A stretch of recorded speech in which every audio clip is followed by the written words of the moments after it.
Welcome to the Depth Dive. We're here to plunge into some fascinating sources and really pull out the most powerful, actionable insights for you. That's the goal. Today, we're tackling a real classic, a timeless piece of motivational wisdom, You Can, by George Matthew Adams. hmm It's this collection of very direct, very potent principles, almost like sharp reminders. Yeah, concise. Hits hard. Exactly. Designed to help you unlock your personal power, navigate the world, and, well, reach your full potential.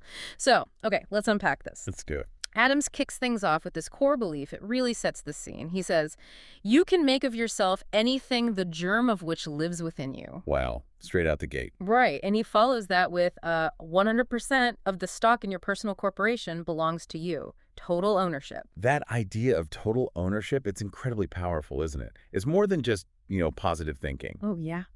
It feels like a call to real accountability.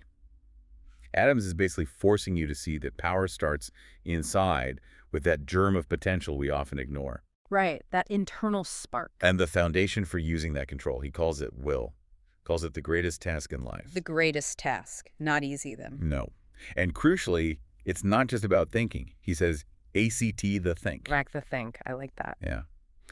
And this leads right into self-control. Being the man at the helm. The captain of your own ship. Exactly. Yeah. In complete power. And when you're self-bossed, as he puts it, that's where real self-happiness comes from. You're in charge. So taking control internally first, and from there, from that self-control, he pushes us to dare. He's got this incredible line, immortality is but a simple matter of decision, a decision to dare. What do you make of that? It seems pretty grand. It does, but I think he's redefining immortality here. It's not about living forever, right? Doesn't seem like it. It's about making a lasting mark through courageous action, choosing to act, to dare, create something enduring. The real failure isn't messing up. It's being too afraid to even try. It's that paralysis. And he says, better make mistakes, better blunder along, making some healthy headway, than to fear failure or grow timid. Right. Better to move forward clumsily than not move at all. Exactly. And it all comes back to this theme of personal agency. He flat out says you are your own general manager. Your own GM. Yeah. And no one else can possibly dictate the policies and measures of your own life so well. It's a strong statement against letting others run your life. It really is. It frames you as the CEO. But, what about someone feeling completely overwhelmed? How do you even start managing your life then? Does Adams offer a starting point? He does, actually. He grounds it in reminding us of our own potential. He talks about capacity. Capacity, okay. Describes it as stored up power, as possibility. Just knowing you have this deep well of capability inside you is powerful in itself. It's the awareness. Right? And he connects this individual capacity to bigger success. He even mentions Marshall Field, the famous merchant, who apparently had this knack for spotting workers with unusual capacity. Yeah. So it's about recognizing potential, both in yourself and, well, in others too. That makes sense. Okay, let's shift gears a bit into the mind. Adams really hammers home the impact of our thinking, starting with imagination. A big one. He calls it the greatest asset that the world's doers have ever had. And the examples are fantastic. Like McAdoo. Yeah, McAdoo seeing tunnels under the Hudson before they existed, or Marconi imagining wireless telegraphy. People thought they were, nuts. Completely nuts. But they saw it. They saw it, and they made it happen. Adams connects this to America being the land of imagination, pushing past what seems possible. And what's interesting is how he then separates vision from just raw imagination. How so? He calls vision act seeing. It takes the pictures from imagination and makes them buildable, concrete. So it's imagination with a plan. Pretty much. It turns the dream into a blueprint that actually drives action. He tells you to look out, actively cultivate ideas, because ideas fuel that vision. Gotcha. And then he emphasizes focused thought, learning. His section on think is really direct. People are paid, ambition is achieved, success comes only in the measure that a man thinks. Plain and simple. It's fundamental. And the detail about Napoleon, that really stuck with me. Found in some obscure attic. Right, not planning battles initially. No, just studying maps of Paris streets, thinking out his best moves. It shows how vital focused thought is, even for huge figures, down to the small details. It really does. So if thinking is that critical, how does he suggest we develop it? That leads to learn. Always be learning. Constantly be an observer. Learn all the time from everything you can everywhere. He throws out these incredible examples. Like Milton. Yeah, John Milton finishing Paradise Lost blind at 50. Or Michelangelo still learning art at 70. Wow. Or John Kemble, the actor, only starting to grasp Hamlet after writing it out 30 times. It just reinforces that leadership comes solely to those who know. Knowledge isn't static. It's a lifelong pursuit. And learning includes looking inwards too, right? Which brings us to why. The power of why. He stresses, before you do a thing, ask why. And he pushes for these really personal why questions. Like what? Like, why do I squander so much time? Why do I worry about things that never happen? You know, examining your own habits, your own thoughts. It's about self-awareness, discipline, self-correction. Definitely. And these mental habits, they tie into overcoming internal roadblocks, don't they? He talks about ghosts. Ah, yes, the ghosts. Not literal ghosts, of course. No. He means phantom imaginations of sick, afraid minds. Things like failure ghosts, regret ghosts. Fears made manifest in the mind. Exactly. And his advice is blunt. Face your ghosts. Why? Because ghosts get uneasy in the light. Shine a light on them. Confront them. But what does that actually look like in practice?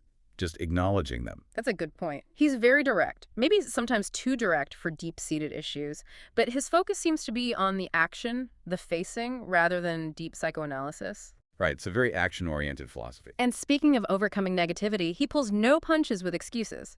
An excuse never excuses an excuse. Period. No wiggle room there. None. And he gives the example of Elihu Burritt, the learned blacksmith. Learned 40 languages. No excuses needed. Incredible. What about worry? Same direct approach. The antidote for worry. Simple. Smile, smile, smile, smile. And work, work, work, work. Just work and smile it away. Basically. He argues worry never did and never will bring anything to pass. Again, maybe simplistic for chronic anxiety, but his point is action over rumination. It's very much about the do over the dwell. Right. Which naturally leads us right into his emphasis on action itself. Exactly. It's summed up so simply. Do. The doer is the digger, and the digger is the builder. Get your hands dirty. Absolutely. Yeah. And the urgency is palpable. Do it now. Do it today. No procrastination allowed in Adams's world. None at all. Yeah. And that urgency links straight to persistence. His advice on that is just stick. Yep. Everybody begins, but not all stick. So simple, so true. And related to that is dig. Dig right through every obstacle. He's clear. Success is not a thing inherited. To get it, you must dig. It's about that relentless, gritty effort. Sustained effort, not giving up. Right. But it's not just about brute force. It's also strategic effort. He tells us to concentrate. Focus. Yeah. Burn a hole into things. Make every minute and every move count. And he pairs this intensity with system. Having a system makes sense. He says it's the easiest way, and then it is the only way. He suggests applying system to everything, even small tasks, and teaching it, letting it rule your throne, your whole life approach. So system and concentration, how do we make those minutes count within that system? He talks about time. Absolutely. He even uses Napoleon again. What did Napoleon say? The reason I beat the Austrians is they didn't know the value of 5 minutes. Just 5 minutes. Wow, that puts things in perspective. It does. And Adams adds that stark reminder, this day will never dawn again. That urgency connects right to promptness. Being on time. Seems basic, but... But he highlights Marshal Grouchy being lead at Waterloo. A delay that literally changed history. Shows how critical promptness can be. Small delays, huge consequences sometimes. Exactly. Every moment matters. And it's not just starting on time, it's finishing properly. He really stresses thoroughness. Avoid those ragged edges. Precisely. Whatever you do it well to the finish. Because, he warns, failure starts to germinate when you first begin to slight your work. The moment you cut corners, failure begins. That's harsh, but probably true. It is. He advises, finish up as you go. Don't leave things half done, ragged, and incomplete. That idea of finishing strong is practical, too. He mentions Hugh Chalmers in the things to do section. Right, the guy who went from office boy to president. Yeah, his system, just making a daily list. The 10 most important things to do for the next day. Simple, focused, and clearly effective. It really shows the power of prioritizing and executing.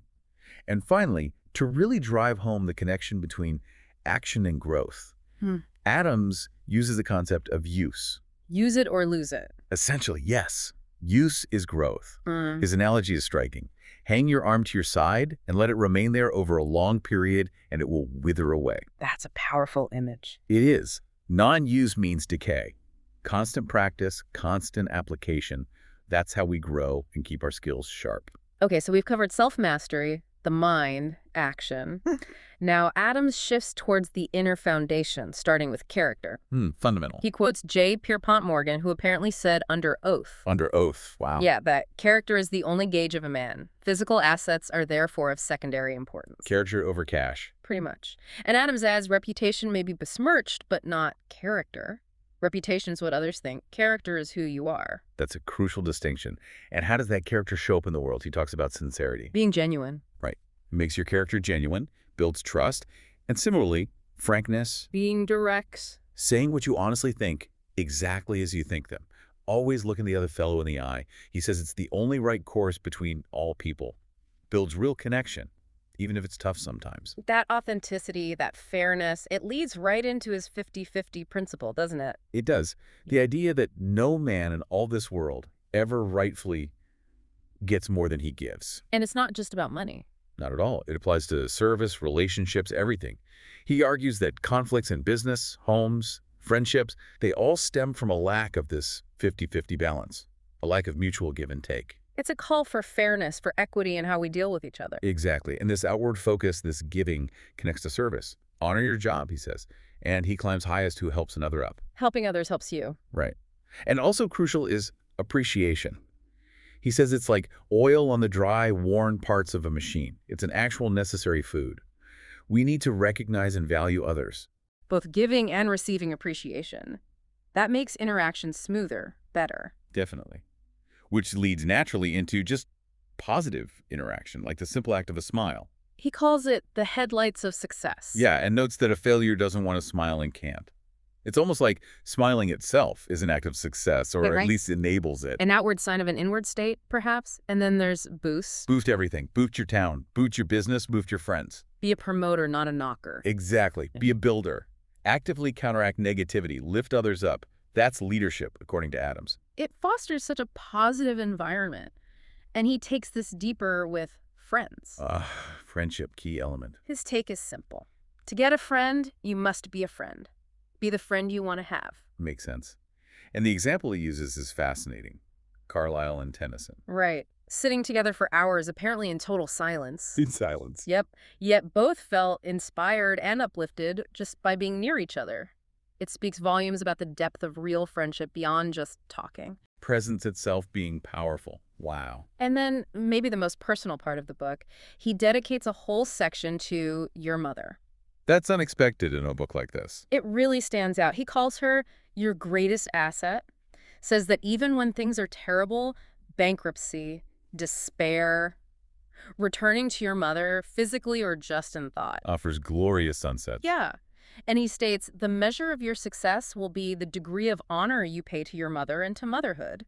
It's profound, a deep anchor. It really grounds success in something deeply personal and core values and relationships, not just ambition. Exactly. It shows character isn't built alone, and to round things out, he touches on these subtle qualities like salt. Salt, like literal salt. Oh, no. He means grit, courage, backbone, all refined down to a crystal degree. Inner toughness. Okay. That core strength. Yeah, and he reinforces it with grit itself. His saying is punchy. No sweat, no sweat, no grit, no glory. Simple. Yeah. Powerful. You need that toughness to achieve anything worthwhile. It underpins everything else. So we've really dug deep into George Matthew Adams's You Can. We've gone from self-mastery and mindset through action and persistence all the way to character and relationships. A comprehensive blueprint, really. It is. And the goal here was to pull out insights you can actually use wherever you are on your path, taking this, timeless wisdom and making it relevant now. And while Adams gives so many tools for achieving success, for mastering yourself, maybe a deeper question for you, the listener, to think about is this. How does really living these principles, character, service, grit, all of it, how does that not just change what you do, but fundamentally change who you become? How does it help create a life that's not just successful, but genuinely good? That's a great question to carry forward. Think about which of these ideas really hit home for you. How might you apply even one of them to your own challenges, your own goals, starting today?